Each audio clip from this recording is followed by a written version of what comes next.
Welcome to Wigan Fan TV Wakefield preview. Myself and Stuart at this moment in time. Mark and the Wigan runner Matthew will be joining us ever so shortly. They're just getting used to the new software. Stu's the man who's mastered it at the moment. You can't see it at the moment, but our background this week is Gareth Hock, who we will talk about in just a second. Stu, you keeping well?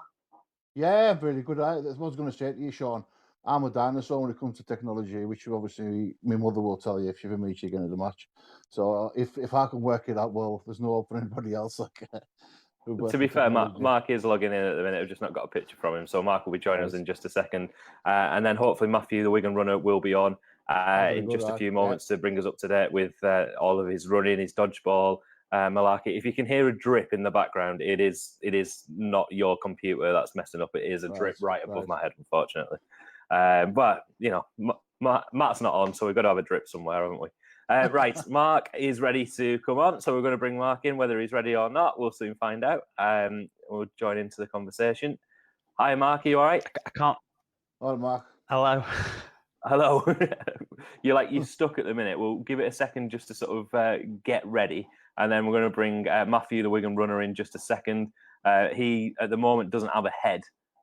Maybe moves his camera a little bit. There we go. Yeah, move your head down, Matthew. There we go. All right, I'm going to bring Matthew onto the screen. I'll take Mark back off until he sort of unravels himself from there. Matthew, are you well? Hiya, Sean. Yeah, I'm good. Good to see you both. Matthew, we may as well start with you straight away because I know that you've got to go in sort of 10-15 minutes. I presume to get another run in the bank. Is that right? That's exactly right. Day 928. 928, wow. Matthew, bring us up to date with how you've gone. Obviously, you've just gone past that 900 mark. How's everything going? How's the dodgeball going? Brilliant, yeah, I'm good. Still running every day. Obviously, dodgeball's great as well. With Wigan Dodgeball Warriors, we're going to be at the game tomorrow night as well. We've been asked to flag wave before the game, so team really excited about that. Wonderful. And everything's feeling well? You're sort of in your process up to that day 1,000. You feel like you're going to make it easily? Everyone keeps saying that about 1,000. It's still such a long way off. I'm just trying to take one day at a time. But my ankle and my knee are a bit sore today. But we've been here 100 times before, on 928 times before. But yeah, I'm cool, mate. I'm still going. I picked this path a long time ago to any injuries, as long as they don't break, and I can keep going. I'm all right. There's a message there for you. I don't know whether you can see the screen or not, Matthew, but Daniel says, thanks to Matthew for the great work he's doing in the local schools. My 5-year-old son was really impressed. You're doing a lot of that at the moment, aren't you? Going out and about to schools, promoting your message. Yes, yeah, it's been brilliant. I mean, this is taken off in the last few months. A lot of local schools have invited me and asked me to come in and talk to children about running, benefits of exercise, and then running with them as well. So it's inspiring for me as well, for so many children to get to run with them and see the look on their faces, especially the ones that don't think they can run, and then showing them that they can find a way to do it and they can run. That it's a lot easier than most people think. Because I mean, if I can do it, anyone can. You are, as we always say, Matthew, you are an inspiration. We'll get your thoughts in just a second. How you think Wigan are doing, and your thoughts on the game. When you need to go, just go. Literally, just run. Whenever you feel like you need to go. People might have seen yesterday that we put everybody's doing the age photographs. I can confirm that the photograph in the middle of Stu, that is how he looks today. That's not the age photograph.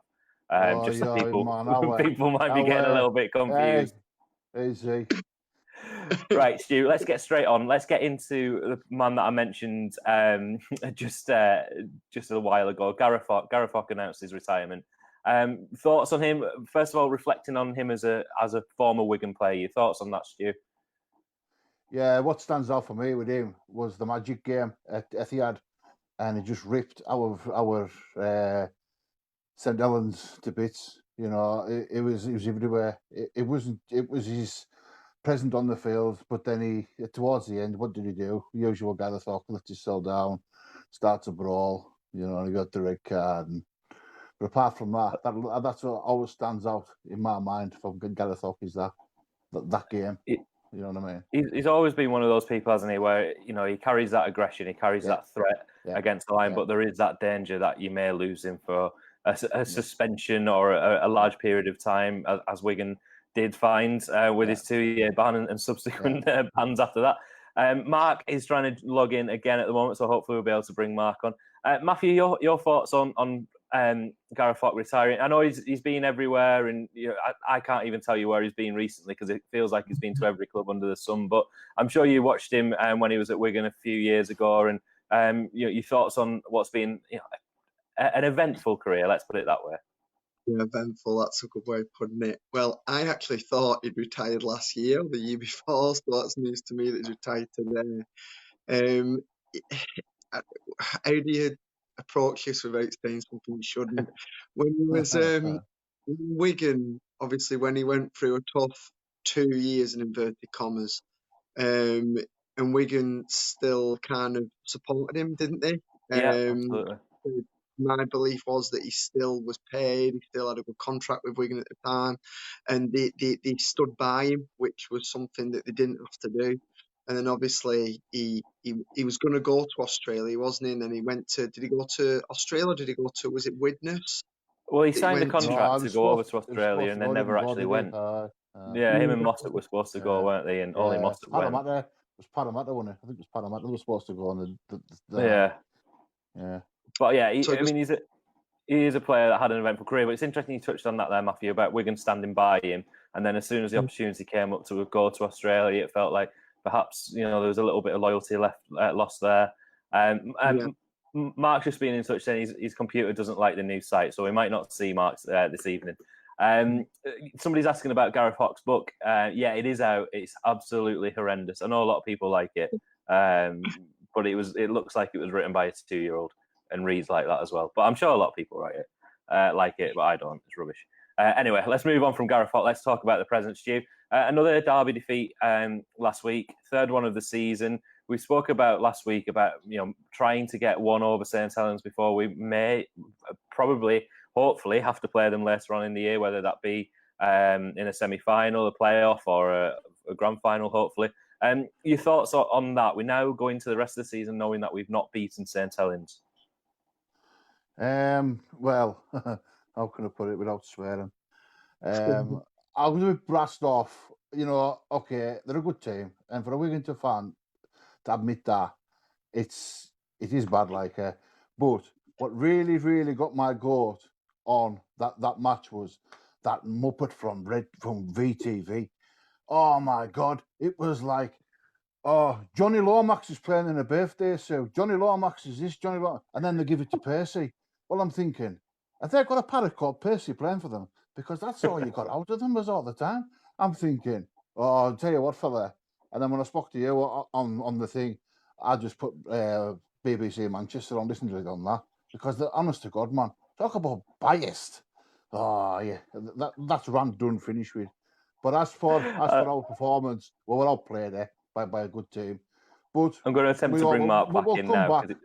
But we'll come back here. We always do. You know what I mean? So there you go. Mark, can you hear us? I can hear you. I don't know if you can see me. Yeah, we can see. Yes, we can see a stationary version of you. So I think at this moment in time, no, it's just like a slowly moving version of you. But we can certainly hear you. Mark, just to bring you up to speed, we've spoken about Gareth Hock, and we're on to the St Helens game now. Interesting to get your thoughts from being at the game, Mark, about the Saints' defeat and what you think that means for Wigan for the end of the year. Is it the fact that we haven't beaten them going into a playoff campaign, hopefully, will that have a big effect, do you think, come the end of the year? We just know where we have to get to between now and the end of the year, don't we? They're setting the benchmark, and it's horrible to talk about it that way, but they were so good on Friday night that we just reverted back to things that we've not been doing for the last 4 or 5 weeks because we couldn't cope with how fast they played and how intense they played. We matched them a little bit for intensity and passion, but we couldn't match them for execution and for speed, basically. So we know where we need to get to over the next 10 weeks or so, and we'll beat them when we play them again. Happy days. Somebody's put a really good Kieran here says, Adrian Lamb said in the after-match interview, remember, we only have to beat them once, and that's an important game. How sweet would that be if the only victory that we got over them would be in a knockout game? But that's that's hopefully to come in the future. Matthew, your thoughts on where Wigan are? I know everybody that comes back onto the show try to grab your thoughts on the season so far, and obviously you're a regular at the home games when you get down there, a season ticket holder, giving away tickets pretty much every week as well on your page. Your thoughts on the season so far? Because unlike Stu, who's Marmite, it's a hot or cold with Stu. There's no in the middle. You are Mr. Positive, so over to you for some positivism. This time last year, we was in a not too dissimilar position, and then we peaked, didn't we? And it was all about peaking at the right time of the year, which we did. Now, St Helens had an almost equally dominant season last year, didn't they? But look what happened.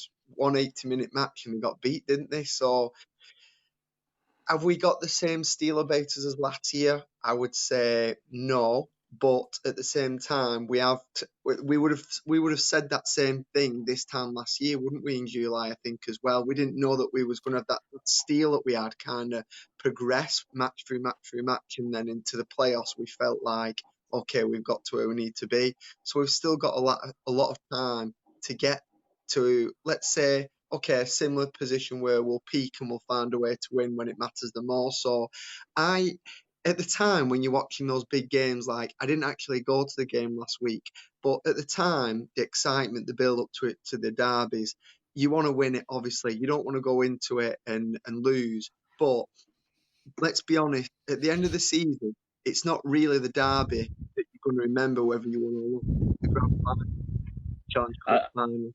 As long as we can save performance till then. I love the fact that we've got a St Helens fan watching who's commenting. So, Rob, thanks for watching.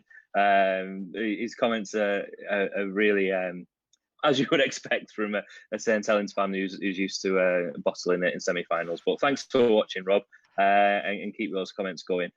They are actually quite funny. I think he was talking to Mark when he says, "Don't talk wet." So there you go, Mark. Right, next topic for us all to debate, one that I'm sure Mark will have a few things to say about. Hull FC away being moved to a Thursday night. Over to you, Mark. Do you want me to jump in first? No, not really. Absolutely.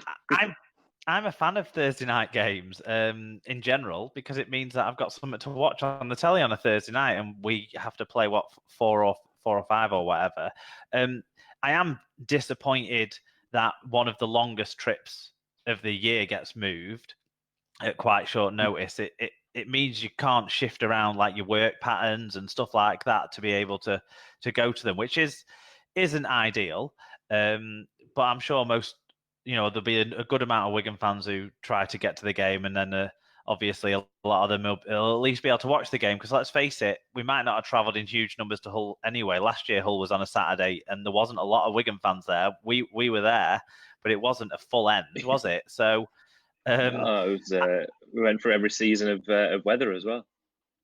Yeah, it was mental. Hail in August, I think. It was, look, I'd rather it wouldn't have been moved to a Thursday night. I think it's not great for us when we've got to travel quite a long distance. It seems like a strange decision, to be honest, but we've got to accept it. Most Thursday night games are planned in advance before the season. What's annoying is that they left a few weeks where they haven't had it planned in advance. That's what irritates me about it. I expected this game to get moved for TV. And actually, one side of it that might benefit us, don't forget, is Hull have got a semi-final on that Saturday before, so they've only got a 5-day turnaround from the semi-final. When we'll have 2 full weeks off. That benefits us to an extent on the field. It doesn't benefit us as fans, who obviously love making all the away games as much as we possibly can, and it is a struggle to get to Hull anyway. But on a Friday night, it's not great. On a Thursday, I've never done that trip on a Thursday night, so I'm not sure how difficult it's going to be. But not ideal. I think we've got to deal with. We've got to. I think you've hit the nail on the head there, haven't you? It's rubbish for fans, but for in terms of getting 2 points on the pitch, it might benefit us a little bit, because it is moving it closer to that semi-final, and Hull are probably going to be the ones that feel a little bit, shafted is the word that is that's being used quite a lot in the comments. Matthew, I want to come to you before you sort of run off our screens, just to sort of say goodbye to you before you do go. What are your plans over the next few weeks in terms of, have you got any big runs? Have you got any more half marathons that we can sort of look out for? It's funny you say that, actually. I had a meeting this morning with a hotel that I'm working with in Gdansk, Poland. So that's the next half marathon that I've got planned. That's going to be in November, but that's not going to be in Wigan. I'll obviously be the other side of Europe. Wigan 10K in September. I'm excited about that. Planning to do something special with my Uncle Harry again on that. And also with the Wigan Football Warriors team. The whole team and the parents are going to come together. We're going to do the family mile in our Wigan Dodgeball Warriors kits as well. So that'll be good. Well, Matthew, we'll let you go. Keep up with the great work that you're doing, and I'm sure we'll see you on here very, very soon as we get closer to number 1,000. So keep up the good work, Matthew. 928 now. See you guys. See you again. See you later. Good luck. See ya. Stu, as we say bye to Matthew there, moving back onto Hull FC again, a little bit of, for somebody that travels regularly from Cumbria, it might have been an opportunity for you to travel across to Hull on a Saturday. Trying to do that on a Thursday night, I guess now makes that not even a possible option for yourself, does it?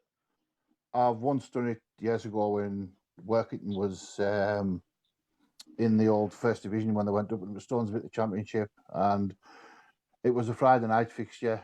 And left, honest to God, it was a nightmare. You know what I mean? Travelling over on the bus and that. So I can see where our Wigan congregates are same. I can feel for them, I'll be honest with you. Checking over there, because we need to do it from Cumbria. You know what I mean? It's not the best show now.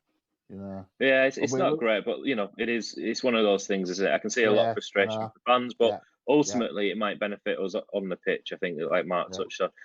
Mark, last week, if fans hate Thursday nights, like a lot of fans do, and Super League Pod, we just did a fan survey a month or so ago, and a good, not a huge number at all, but a good number of the 1,300 or so people that filled it in did mention Thursday night games being a big significant problem for them.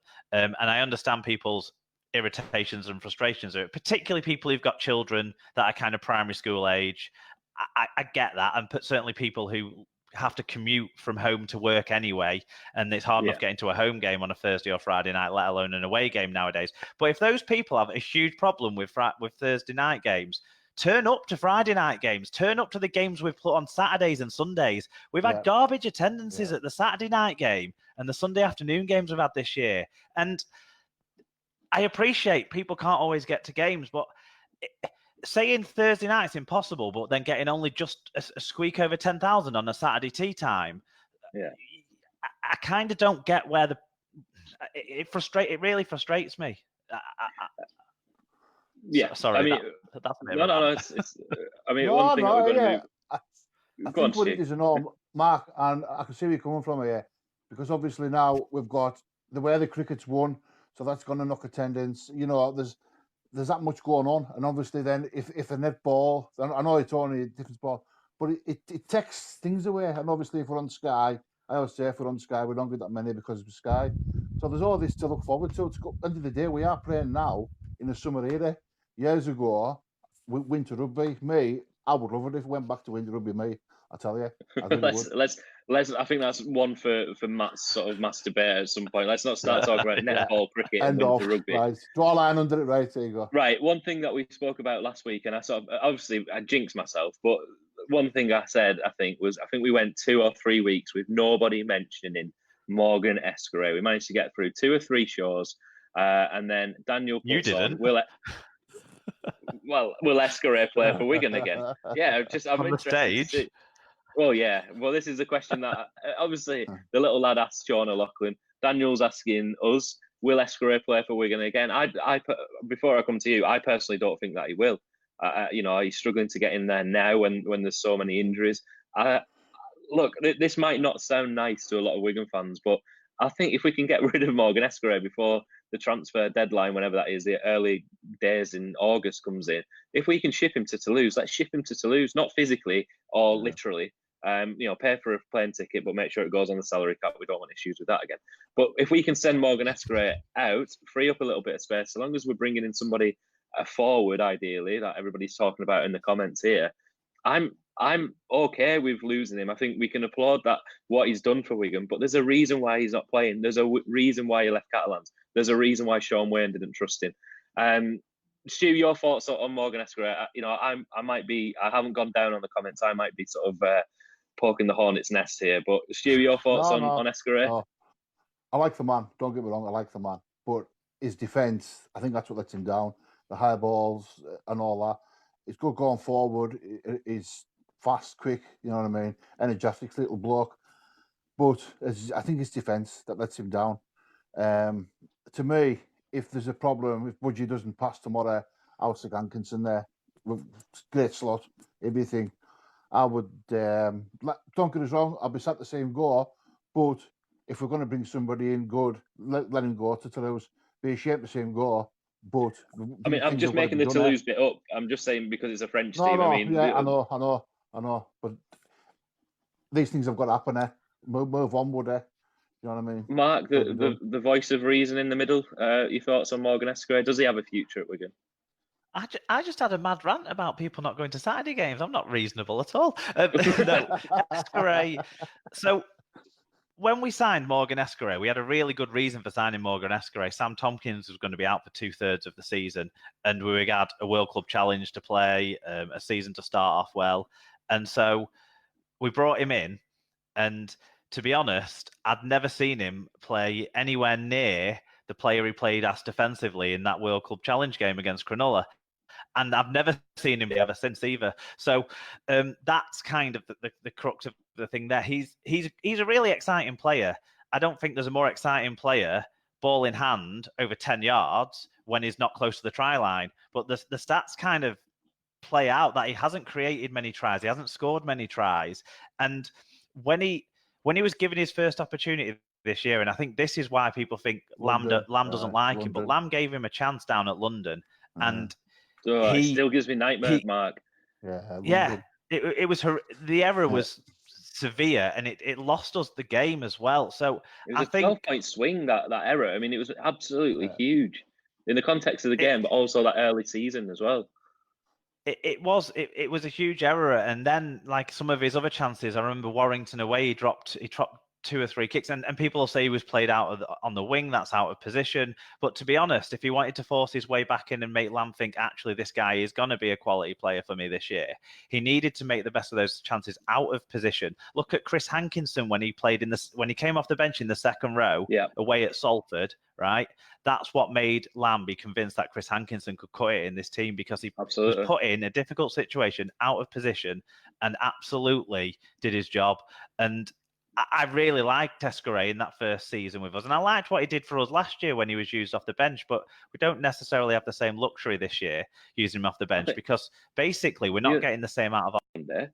You know, it was a short pace, like part of the season, and he's only really done one full season for us last year, and that was coming off the bench as an impact player. Now that the interchange rules have changed this year, I think that has had an effect. I think Sam Powell's form has had an effect of him getting into the team recently as well. And also Luluai's form as well. But, you know, I honestly don't think he'll play for Wigan again. He might be drafted into the team for Thursday night as a late replacement and make us all look daft. But I honestly, you know, if he doesn't play for Wigan again, it will be a shame. We thank him for his service, but we move on. Yeah. And I think that... Look, if he does play for Wigan again, I hope he does fantastic. And if he goes and plays elsewhere as well when he leaves us at some point, I hope he does fantastic. I've got absolutely nothing that I don't like. You know, I like the guy and he excites me, but he hasn't done enough, unfortunately. Rob the Cass fan says he always does well against Cass. We'll have him. Rob, can you imagine a Frenchman in Castleford? I mean, come on, really? That's not going to happen, is it? Him and Navarrete have played really bad this year, Ian says. Something is very wrong. I don't think Navarrete's hit the form that he hit last year. I think he's been steady. Tony says Roman's been that massive been good. Cock up against Warrington in the cup, hasn't he? He was poor, absolutely. And then he had that big high-profile error on the BBC in a big game, and he's been decent since then. Let's one more topic before we sort of preview the Wakefield game. The reserves announced today that they're finally returning in 2020. Yeah, Stu, that means that hopefully the likes of, you know, Sammy Kabula, we were talking, he's out on loan at Swinton at the moment. The likes of players like that, Luke Warsworth going back years ago, who's now ripping it up at Swinton, really. Josh Canton, who's gone to Widnes, never made it at Wigan. It gives players like this that opportunity to play against men, but not quite in the first team. How important do you think the return of the reserves is next year, Stu? Oh, absolutely immense. As you say, it gets them playing as well, like a second team. Like the old. I remember years ago. I'm showing my age now. There was an old slalom league. They called it on a Saturday afternoon after kick-off. And Mark Illingworth should have Slalom Lager Championship. I don't remember it. Yeah. That was the one. That was the one after kick-off. And I can remember one Saturday down at work, and there was nearly 2,000 there because Wigan had injury players coming back in that second team. Do you know what I mean? So no, bring it on. By all means, definitely, yeah, 100%. Go for it. Mark, this could be massive for Wigan in particular, couldn't it? It means that and rugby league in general. Player drain is a term that's used quite often. Whether that is a real thing or not, I guess reserves next year will sort of shine a light on that. Your thoughts, Mark? I mean, a lot of people want it, don't they? The clubs, most of the clubs in Super League seem to want it. Even Gary Hetherington's turned his opinion around on it during this season. Even though they've got a reserves team, they just called Featherstone Rovers. The players have wanted it. Lots of players have talked out about how it's really going to be helpful for kind of those players that are lost a little bit. Either people who get injured maybe in the last year of their academy deal or something, and then someone like a Jack Wells, it might be massive for players like that, for example. I think it's a positive overall. Lots of fans wanted it too. It is amazing to think back of like halcyon days, like Billy Boston made his debut for Wigan in a reserves game, and there was 6,000, 7,000, whatever on it. Central Park back in the day. Stu and his mum were there. The turnstiles didn't work back then either, did they? But don't get started, for God's sake. If you're watching, don't. Look, so many stakeholders in the game talk about it being a good thing. So we've got to give it a go again, haven't we? Basically. I think Gary's point there as well, which touches on the fan village stuff that we spoke about at the fan village. The three of us on stage when I introduced you as Wigan's two new signings, which caused a bit of confused looks amongst the crowd. So Gary says they need to play reserves and under 18s as it'll be next year in the same venue in a double header on a Saturday afternoon, 1 o'clock and 3 o'clock. I mean, hopefully, this might be what the fan village can facilitate before a game next year, whether that's a women's game, the 18s, reserves, whatever it might be. But we've got another team now that we can get behind and see the development of players and let players get back into form. That's one of the biggest things is when you've been out injured, you've got nowhere to get into form. Particularly if you're an overseas player, you can't go out on dual reg or whatever. So yeah, it seems to be a good thing. Rob says, I think reserves will give season passes a boost. Yeah, I think you're right. If clubs include them and do that well, like Castleford do fantastically well, don't they, with the women's game? Promote it and the attendance records. Yeah. So yeah, something to build on there. Let's talk. We've got a little bit of a conversation going on in the comments about Romain Navarrete, and Matt is nowhere to be seen. So we'll leave that for Matt to sweep up later on. Wakefield at home Thursday night. Mark, I'll come to you first about the attendance. How we've spoken about Thursday night games. Obviously, the benefit of this is we get to watch Wigan tomorrow night. We get a longer break. Don't we, going into a massive break? For me at the moment, it means I can get the rugby out of the way and then do decorating at the weekend. I mean, how important do you think? We're going to be judged on the attendance tomorrow. What is a good attendance figure in your mind for tomorrow night at Wigan before we talk about the game? Well, didn't we have under 10,000 for a Wakefield game in the Super 8s? Was it last year? Was that game on a Thursday night or a Friday night? I can't quite remember. We've had a few crowds this year that have just snuck over 10,000, and I expect this one to be another one of those that just sneaks over 10,000. And we can't really be too unhappy with that because if we've had that on Friday nights, on Saturday evenings, and Sunday afternoons. So just over 10,000 is what I expect, and it's about what you usually get, I think. The conspiracy theories will start in the comments a moment that we will get over 10,000, but there won't be over 10,000 people there because obviously season tickets are included on the gate. Chris Van Linsky has assured me when I spoke to him not that long ago that there's no jiggery pokery in terms of the figures that they release are as far as he's concerned, the figures that are people in the ground. So that's what he's told me. Yeah, absolutely. And according to everybody last year, we were doing well with the salary cap. So yeah, make of that what you will. Let's talk about the actual game itself. Now, Wakefield are obviously beaten by Cass again last week, which I'm sure Rob will appreciate me saying.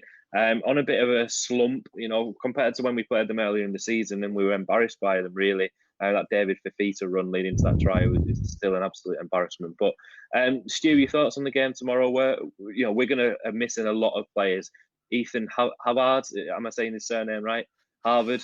Havard, yeah. We're going for Havard.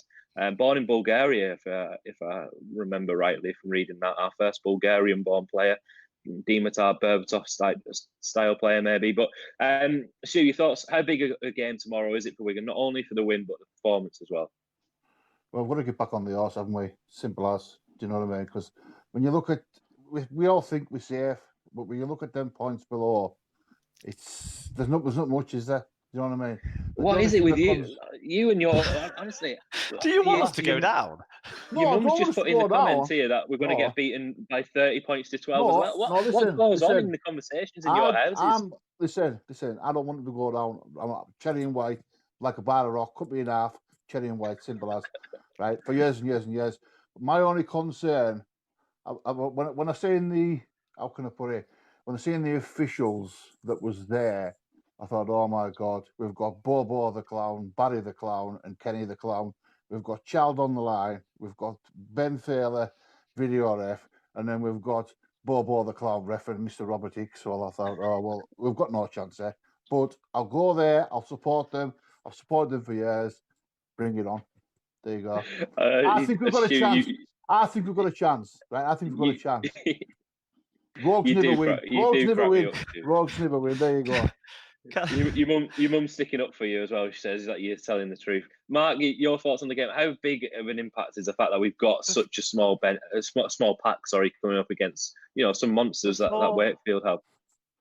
Before we go to the game, can you pull up that comment about we need to do what Germany did a few World Cups back? Is that the World Cup where Germany's team had a player that was born in Ghana, 2 players that were born in Turkey, and 4 players that were born in Poland in the squad, or something ridiculous like that?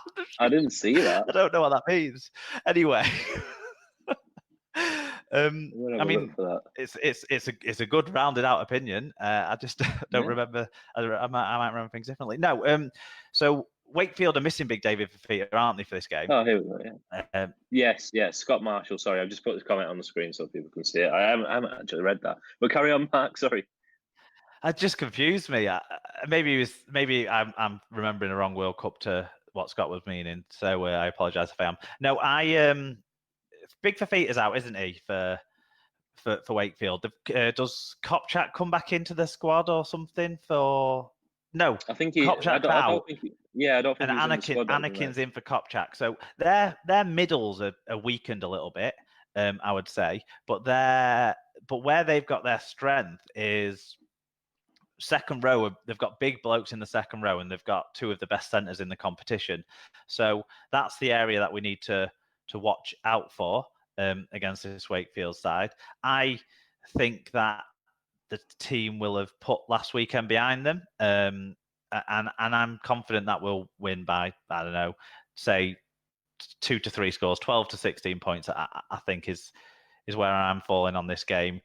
Young Havard, that'll be interesting to see if he does make the squad. One thing I expect to potentially happen is Isa to play some time as a middle and Hankinson to play some solid time in that second row. That's if Burgess makes the 17, of course. It'd be great to have Tony Clubb back, wouldn't it, as well? Absolutely, yeah, and hopefully it's a fully fit Tony Clubb as well. I think we've perhaps rushed him, but it feels like we've not had that impact that we can get from Tony Clubb. He did seem to sort of reach his potential at the start of the season. He was, I think, poor by all accounts by his standards. But yeah, we need those experienced middles back, don't we? Mark, because we've not had you on the show for a while, I want to ask you about moving forward for the rest of the season. We've talked about Wigan trying to bring in a forward, Mitch Clark, hopefully, although a lot of Castleford fans are quite happy for us to take him, which is worrying. Do you think that we do need that that impact that's coming, from the bench after losing Tausai, after losing Hamlin, and having so many players injured? Do we need to make that signing sooner rather than later? Look, if Bullock's going to be out for the season, which is a potential that's been talked about this week in the injury update. There's nothing confirmed yet, but potentially out for the season, isn't he, Bullock? If he's going to be out for the season, then yeah, we probably do need someone with a bit of zip off the bench. I don't really see what we've got at the moment as necessarily offering that hugely. So yeah, that is something that worries me going forward. If Bullock's injury isn't as bad as first feared, we'll have Flower back in 2 weeks. We'll have O'Loughlin back in 2 weeks. If they can stay fit, if these more senior props that we've got in our squad now, or middles, including O'Loughlin, as they call them these days, can stay fit, then I don't think we need to bring anyone else in. But it's very hard keeping all those guys fit, isn't it? So yeah, we probably do need to try and bolster the pack. I think we do need that one more person, don't we? Clark won't be released as long as we are neck and neck for the 5. There you go. And I suppose that's fair enough. I think if we were in the same position and Castleford wanted Esquire, we'll probably give them to you. But if we needed, when do we play them at ours? I'm not sure. Mark will probably tell you. I think it's the second to last game of the season. Okay. I thought So yeah, and then Catalan's his last game at home. I think those are the last two anyway. I can't remember which way round it is. You can understand that from from a point of view. Spencer says on here, will Sammy Kabula get a run soon? Mark, you might know this better than I do, because I was told he's on loan rather than dual registration, which means do we have to wait until the loan expires until he can be recalled? So the rules on loans are you have to. Now Rob's saying there it's the last game. Yeah. The rules on loans are it has to be a minimum period of a month, so you can't recall them during that month. But then after that month, you can sort of roll the loan on, and you can recall as the loan's rolled on. So Kabula's been at Swinton now for over a month because they've just rolled on another month on that. So in theory, we could recall him now, is my understanding. Okay. He was not very impressive in his loan spell at Dewsbury from all the reports I read and the couple of games that I saw maybe where they played the Wolfpack and stuff like that. But he's apparently had a bit of a better impact at Swinton, and Swinton have been on a really good run of form actually since he's been in their side. So they've marched up the table, and they're almost looking like safety to be honest in the Championship, which would have been a surprise a month ago. So he's got he might have a chance. At the moment though, I'm not sure if we can bring him back or whether or not, but yeah. It's interesting, isn't it, that we've got a player who's as talented as Sammy Kabul. He absolutely rips up in the under-19s. I think everybody's concern was how he gets on against bigger bodies and that kind of thing, because he's a big guy and running over people that are 17, 18 is different to coming up against men, and that's what he's trying to do in the Championship. He's impressive for Swinton, and Gary says here that he's been training with the first team this week. So hopefully, I think he trains with the first team all week, because Swinton only train 2 evenings a week or whatever, don't they? They're part-time. But yeah, someone said he got man of the match for Swinton on Sunday. Yeah. I'd read the same sort of reports about how he performed on Sunday. Yeah. You'd hope that he'll be close to that sort of, the thoughts of Adrian Lamb, particularly with so many youngsters being tried out. Right, score predictions. Stu, Mr. Optimism, come on, hit us with it. Wigan 27. Wakefield 19. You can't go for a Wigan win now after you said all that about Can. 2 drop goals. 7 drop goals. Mark, your thoughts? My thoughts are 28-14 to Wigan. I like that. With Liam Farrell getting man of the match. Yeah, I'm going to go for similar that I went for a couple of weeks ago with Hock. I think it's not quite a 50-point game. I think it's a clear 30-point win for Wigan. So I'll go 34-4 for Wigan tomorrow night. Mark, before we go, bring us up to date with life in terms of Super League Pod. What's been happening? How can we listen? What have you got going on at the moment? Yeah, well, I don't know if we want to discuss Scott's question that he's just asked about Gabe Hamlin as well, because that's an interesting one. But on Super League Pod, Yeah, I mentioned before we'd ran a fan survey recently. We had 1,500 responses from across the rugby league fan base. The biggest group of respondents was actually Wigan fans. We talked about that a little bit on our last show last week. So go and have a listen to that. You can find anywhere really you find podcasts. You can find us, just search for Super League Pod. It's at Super League Pod on Twitter and facebook.com/Super League Pod. So thanks for letting me give the plug there. No. In terms of we'll quickly touch on the Hamlin situation and probably draw a line under it. I think the problem with Hamlin is, he's not going to play for Wigan again. And I don't think Wigan can really announce anything until they know exactly what's happening from WADA or wherever it's being dealt with. The World Anti-Doping Agency and things like that. I don't think Wigan are in a position to make a comment on it until they know exactly what has gone on and what the ban will be from there on in. So I think as frustrating as it might be for us fans, I think it's probably as frustrating for the club not being able to update us, whether you believe that or not. I genuinely think that'll be the case with Hamlin. But yeah, Mark, your thoughts on that? We've lost Mark. Mark is frozen. He's got his plug in for Super League Pod and off he pops. So he's stuck in cyberspace. Stu, thank you for taking the time out of your evening to be as positive as you always are. Sean, I just want to say something before I go. My missus is attending a third Wigan game this year, and every game she's attended this year, they've got beat. So I just thought I'll just say that. So blame her if they get beat tomorrow night. It's all right. She'll see her first win tomorrow night, so don't worry about that, Stu. All right then. All right. No bother. Everybody, thank you for watching. Join us same time next week. We'll hopefully have Matt back. If anybody's wondering where he is, I cannot confirm whether it involves an injury that was carried out by Swans this week. There has been a rumour going around by that, so you'll have to catch up with him next week. Thanks everybody for watching, and we'll join us next week.